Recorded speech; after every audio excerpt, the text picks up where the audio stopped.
they were telling me basically I was too rough on guys. I was too tough. I needed to show, I needed to back off a little bit. I said, well, this is how I was taught. Right. And I think sometimes the integrity of what has been given to us is being taken away. Like, you need to carry bags. You know what I'm saying? You need to carry bags. You need to and for me, like, I didn't learn how to be a pro until I had vets on the team. You know what I mean? And I think vets are important, not just in sports, but in any role of life, right? If you want to be the best writer or journalist, well, then go learn from people that have been doing it for 20 years or 15 years or have experience, so they can tell you what to do, what not to do, how you should prepare, how you should not do certain things. And I think that sets the foundation for any young player or person coming up in whatever field it is. But it's like now, it's so young. Like Michael Jordan is the best player ever. He was still winning championships and MVPs at 35. Like, it was a grown man league back then. Now it's like kids. You know what I mean? And it's not no disrespect to them. It's just I still think there's a place for vets. And I'll always Right. Is there a veteran either of you had, that this was for you, Jameer and Jamal, that really did teach? Go ahead, Mark. Oh, for me, it was Charles Oakley, Rick Brunson. I had Kendall Gill, BJ Armstrong. He wasn't playing at the time. Him and Pete Myers, they weren't playing, but they were working with the organization. And so they would kind of lead me as well. So I had really, really good vets. You know what I mean? Antonio Davis, guys like that, solid vets. The real vets. You had the real vets. Yeah, like set the foundation for my career. I played with Scottie Pippen, right? Like, so I played with him his last year, and just seeing the professionalism and seeing the mind, the way they think and the way they prepare, all those little things matter, and so I just thought, vets, they set the tone for me. Yeah, I had Steve Francis and Cat, and people say, oh, those guys are crazy, but they taught me a lot how to work, especially Cat. And one thing is, as an NBA, you got to learn how to go out too. And they taught me how to go out, and play. If you're going to hang out, you got to be able to recover and do the right things. But it's also I had Stacey Augman, big part of my development early. I had Grant Hill, Pat Garrity. And then I was surrounded by a lot of really, really good dudes my entire career. I felt like Orlando did a great job of getting high character guys and piecing us together year by year.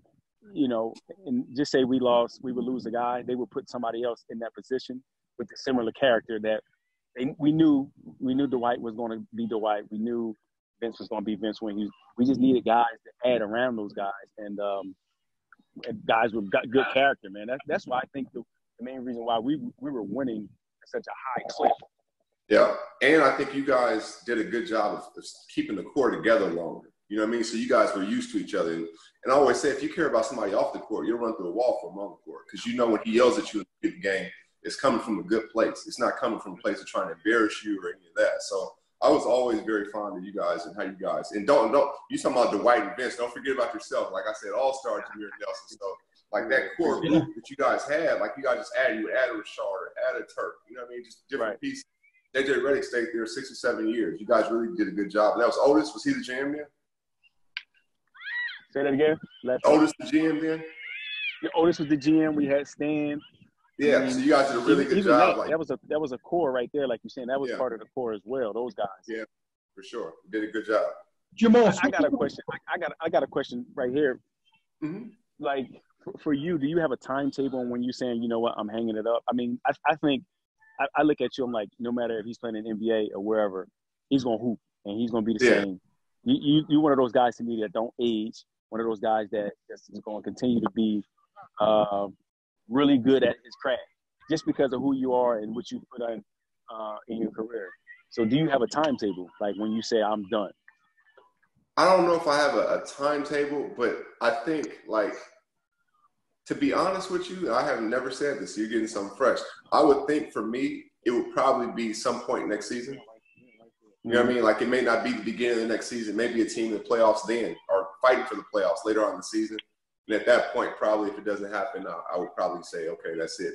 And you know how it is. Mentally, I think that's the hardest thing. And that's why I think not playing this season has helped my transition whenever it comes to an end, because seeing the things, like, I stopped watching full games for a while. And one time I was watching a game, my daughter was like, hey, I want you to take me to the dance. And that was probably the first time ever where I just stopped cold turkey watching the game. Like, okay, let's go to dance. I had no plans on taking her to dance that day.